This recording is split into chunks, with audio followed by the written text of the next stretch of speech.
2018년 테슬라는 파산 위기에 놓여 있었습니다. 머스크는 회사를 살리기 위해 임시로 만든 시스템을 도입했는데 놀랍게도 그 시스템은 팔란티어의 온톨로지와 많이 닮아 있었습니다. 오늘 영상을 보시면 머스크와의 팔란티어의 철학이 어떻게 맞닿아 있는지, 팔란티어가 왜 특별한지 그 진정한 가치를 이해할 수 있을 겁니다.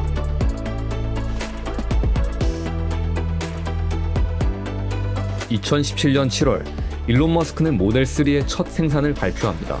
하지만 사실 테슬라는 벼랑 끝에 서 있었죠. 현금 흐름을 계산해본 머스크는 회사의 파산이 곧 다가오고 있음을 알고 있었습니다.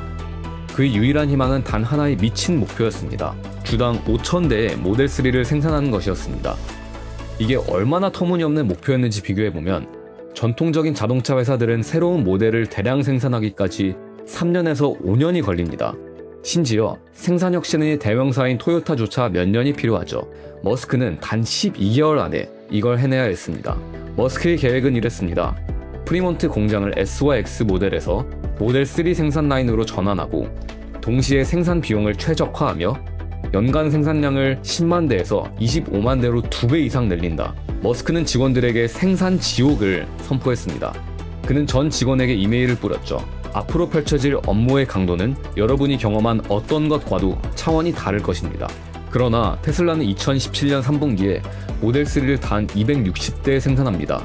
4분기에는 총 2,425대를 생산하는 데 성공하지만 이는 주당 500대도 안 되는 카파였습니다. 이미 반년의 시간이 지나간 것이죠.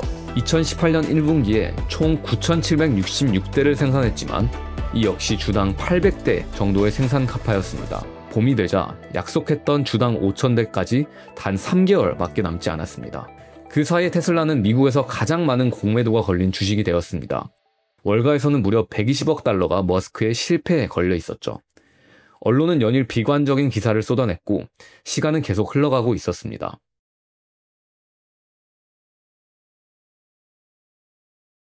머스크는 효율적인 공산을 설계하는 것이 마치 반도체를 설계하는 것과 같다는 사실을 깨달았습니다. 각 작업장이 제 역할을 잘하는 것보다 중요한 것은 전체 시스템의 흐름이었죠. 그는 프리몬트 공장 바닥에서 잠을 자고 살다시피 하며 공장을 살아있는 회로처럼 만들었습니다. 모든 작업장의 인풋과 아웃풋의 속도와 밀도를 최적화시키는 것이 목표였죠.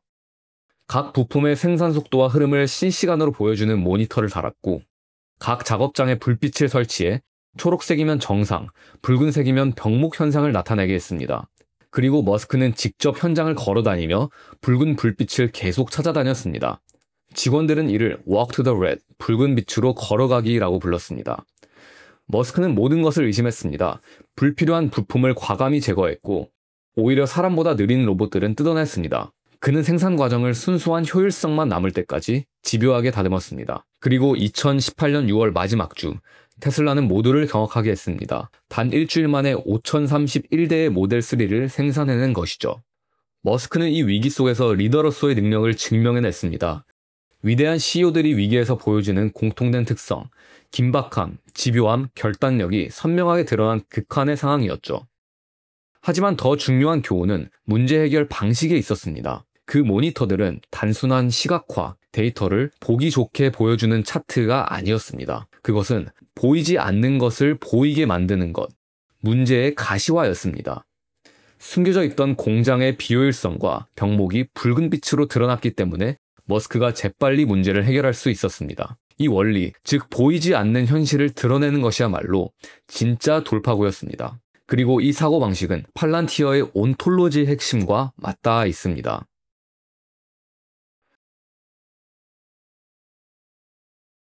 보이지 않는 것을 보이게 만든다. 이 말을 들으면 떠올라야 하는 회사가 있습니다. 네, 바로 팔란티어입니다. 다른 플랫폼들이 데이터를 조각조각 분석하고 저장하는 데 그친다면 팔란티어는 기업 전체의 비효율, 병목, 그리고 리스크를 드러냅니다. 많은 사람들이 팔란티어를 여전히 오해하고 있고 시장의 99%는 팔란티어를 아직도 단순한 데이터 회사로 보고 있습니다. 스노우플레이크와 데이터브릭스 같은 데이터 회사는 그 초점이 데이터 보관, 파이프라인 구축, 그리고 분석에 맞춰져 있습니다. 하지만 팔란티어의 핵심은 카프가 늘 강조하는 온톨로지입니다. 온톨로지는 무엇이 존재하는가, 그것들이 어떻게 연결되는가라는 질문을 통해 현실을 탐구하는 생각의 틀입니다. 현실은 항상 우리가 생각하는 것보다 복잡하며 데이터는 그 현실의 한 단면을 보여줄 뿐입니다. 아무리 데이터가 많아도 현실의 무한한 단면 중 일부를 보는 것이죠. 반면 온톨로지는 현실을 구조화하는 틀입니다.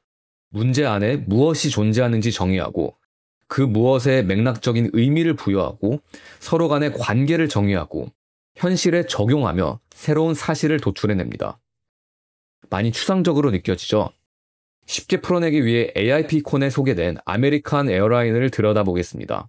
AIP콘은 팔란티어를 도입한 기업 경영진들이 팔란티어와의 파트너십에 대해 직접 발표를 하는 행사입니다. 아메리칸 에어라인이 해결하려는 문제는 어떻게 하면 수만 명의 인력과 수천 개의 항공기를 안전하고 효율적으로 운영할 수 있을까였습니다.